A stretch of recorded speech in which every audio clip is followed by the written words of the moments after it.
Street furniture can be used to describe a bench, a post, pretty much anything along the side of the road. And while a lot of this stuff isn't extraordinary, it's the combination of all of it which really adds to the urban fabric that gives cities their sense of life. So, without further ado, here are 35 quick and easy build tips that you can use to add street furniture into your Minecraft worlds. First thing we got here is about as simple as it gets. Just a fire hydrant. We've got a red nether brick wall with a flower pot on top. Next, we've got bollards, and these are usually kind of steel pipes or concrete posts that are embedded in the ground, and they're used to stop cars from getting into places they shouldn't, but still allowing pedestrians to walk through. And so these could just be walls standing next to each other, or you could link them together with chains. Next, we've got the Humboldt trash can, and the two blocks I like to use for this are the composter and the cauldron, just because they have that functionality of being able to put things inside of them. And you could just have them be open, or use a trapdoor to have a lid for them. If you want to have trash and recycling next to each other, I like to do two different trapdoors of different colors. That way you can tell which is which. And if you've got a cauldron, you can put a hopper underneath. So if you throw items inside, they'll get picked up automatically, and you can link this up to like a dropper that'll get rid of them or put them into a storage system, what have you. Next, we've got dumpsters, and these are also super simple. Just kind of a 2x3 block with trapdoors on top and signs on the side. You can use these dried kelp blocks as trash bags. You can use these dried kelp blocks as trash bags. You can use buttons, item frames with stuff in them as litter around it. And typically you want to have kind of a concrete path leading up to these, so that way a dump truck can come and drive up and grab them super easily. Next, we've got a bike rack, and these are also really simple. Kind of hard to tell what they are without a bike nearby, but this is also a quick build with a hanging sign, grindstone and a fence gate, and a carpet for the seat. Works really nicely as a bike while fitting within a 1 block footprint, or 1 block wide footprint.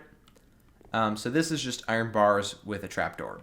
And if you want to have kind of a freestanding bike rack, you can just have trapdoors on their side that you could then pull up and link a bike to. Next, we've got the parking meter, and if you have access to custom heads, you can grab one online and have a parking meter head. If not, you can use one of the different skulls, wither skeleton, or this heavy core, which is super expensive and very funny to be using as a parking meter. But if you don't have access to heads, this is your next best bet. Next, we've got a bubbler, or a drinking fountain if you're boring. If you're playing in survival, you're going to have to put the tripwire hook on the side of a block. If you're playing creative, you can use the debug stick to change the face that it's attached to, and so you can have it floating off to one side, which is basically how we, see a regular drinking fountain today.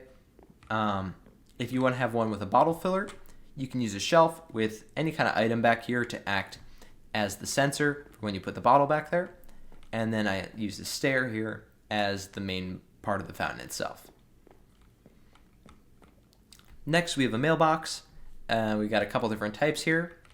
So this one is the typical like USPS style with the slot that you can drop the mail in. And then we've got our logo off to the side here. This is just the globe banner pattern, but I think it looks really nice, really cool. This one here is more functional, as you can open it. And you could have a copper golem come up and grab the mail and drop it in your storage system. Here we have one of my go-tos, especially if you're playing on like a multiplayer server. You have a barrel with a lever that you can flick to let people know that they have mail. And then on the side, you could throw the different building numbers. Next, we've got the kind of tourist telescopes. They're outside of different landmarks.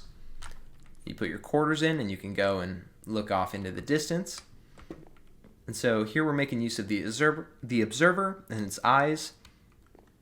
And then we have a fence gate on the back to act as the handles. You can also throw this on a little platform for short people. Next, we have a payphone.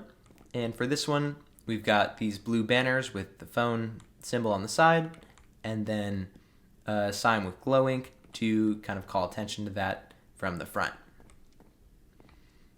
And next, we've got these emergency phone poles. So for this one, we've got our banner, which is representing, say, like the word emergency on the side. We're just using the masonry pattern and then the X to kind of create like an abstract thing that kind of looks like text. And then we've got just these stairs here as the cutout for where the phone would be. This next one, multiple different ways you could go about this, but just having signs and text and lore in your world is a great way to kind of add more interest. So, for example, if you've got an old historical building, you might want to add a little something out front with a lectern or a sign that, marks its historical significance. So, you could represent like one of those big commemorative plaques that you see in like a museum or like an outdoor kind of historical site. You could throw item frames as with like an item inside to kind of mark like a historical trail. So you've got like a bunch of different plaques with bells to let you know like, oh, this is the Ben Franklin Trail or whatever. You could just put like a hanging sign on the ground. You need to put it on a block on the side, but you can break that afterward. And these look a little bit fancier than a regular sign that's put down. But you could write whatever it is that kind of marks the historical significance of the spot. Then if you're creating like a park or something, you could combine maps, which I can't do in this world. It's kind of flat, but maps of the surrounding area with a sign that like points you in different directions, tells you how far of a walk it is.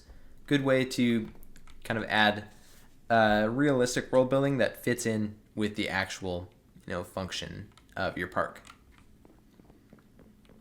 Next, we've got the humble porta potty, and we got a couple different types here. This one's the smallest, can't actually go inside, but we're trying to mimic the actual size and color of these things. If you want to bring it up a notch, you can scale it up a little bit. This is probably a little bit too big compared to the size of your Minecraft character. If you want to have it be functional, you can use trapdoors to create a one block space where you can do your business. Just sucks that there isn't anything in kind of the right color for it. And then next, and very importantly, we've got overhead and embedded lighting. So, alongside paths, you're going to want to have lighting. And lighting is a great way to draw people in a certain direction. At nighttime, the most brightly lit areas are going to naturally attract the most people. And so lighting up your paths in the way you intend for people to travel is, a great way to kind of maintain control over the environment that you're building. And so you can draw people over to one spot from a bunch of different directions if that's very brightly lit and there's trails leading to it. Also embedding lights underneath the floor, having glass, trapdoors, or I like iron bars. All of these will stop people from like falling in and kind of disguise the light a little bit, but when it's dark, it'll stream out and you'll be able to see. And then that naturally leads to street lighting. So if you have a median, you can have this kind of double-sided light. Otherwise, you can go with the smaller ones on the sides. And I really like the ochre frog light as a texture. It's pretty neutral, and you can put it in a lot of different situations, and it's got that warm glow, which I really like.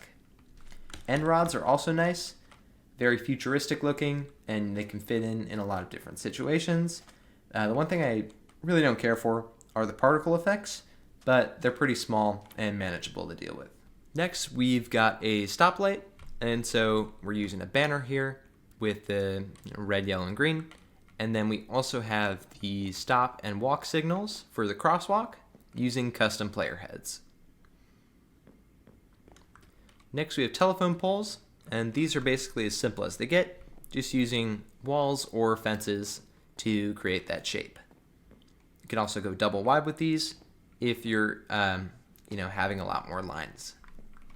Then we have the bigger electrical towers, and for these, like to use andesite walls, iron trapdoors, and nether brick fences.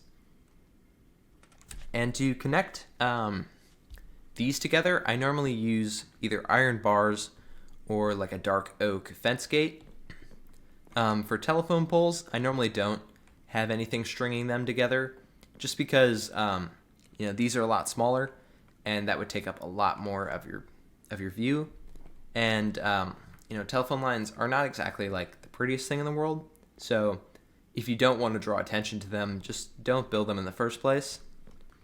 Next, we've got roadside signs, and these can come in a variety of colors, but I like to surround them with a white border using trapdoors, and then use banners to create these different symbols and patterns that you can throw on the signs.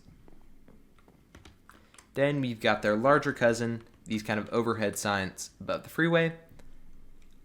You want to build some kind of enclosure, you want to build some kind of frame and structure to hang them from, but same rules basically apply. You can use a mixture of banners and signs to create lettering and symbols that you can read from the road. Next, we've got these sand barrels that are placed in front of concrete columns, things in the middle of the roadway that you want to protect people from crashing into.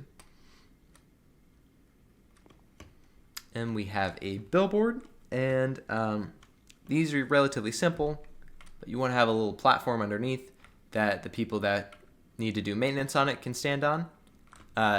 You want to have lights on it so that way people can view the billboard at night.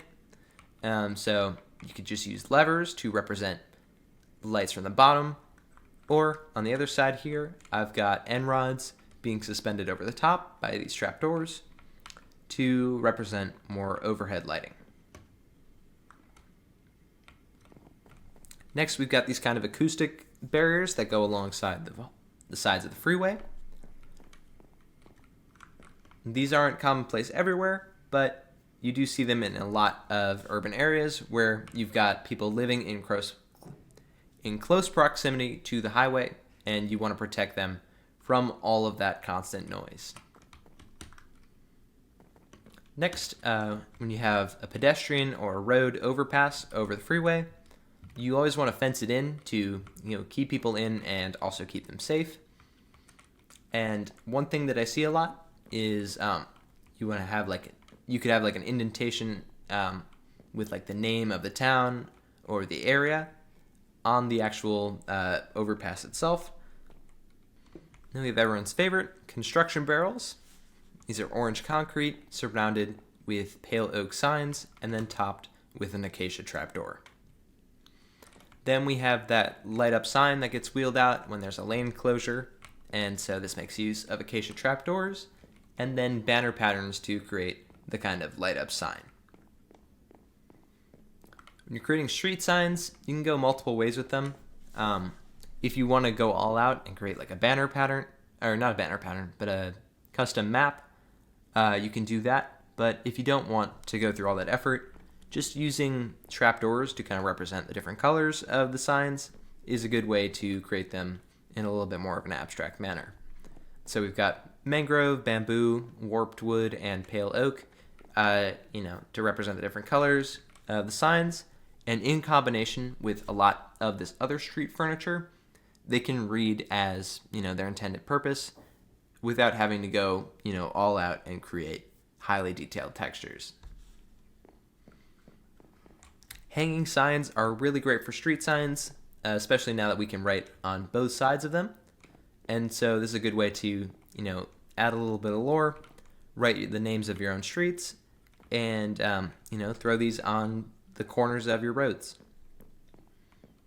We have bus stops, and these can have a full enclosure with a bench, or they can just be out in the open with a sign to mark where the stop is. If you want to go one step further, you can create a streetcar station. People can walk up and wait for the streetcar. You can put in anvils or stairs in the road to represent the light rail tracks, and you could have wires overhead that the streetcar connects to. You could also have, an underground subway system, and you don't need to build out the underground stations. You could just have these kind of above ground entrances into the subway dotted around your world. You could put information about what the station is, the kind of lines that run there.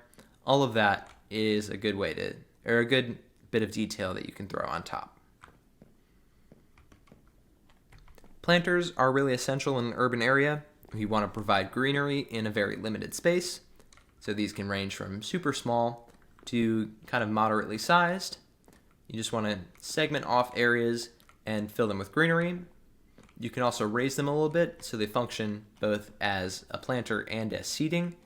That way you can kind of create an interesting, livable area that has nature mixed within it, but it's also kind of self-contained. When you've got two different heights of terrain and you don't want to have a slope going between them, you can create a retaining wall to kind of wall in the upper level and then have the lower level below.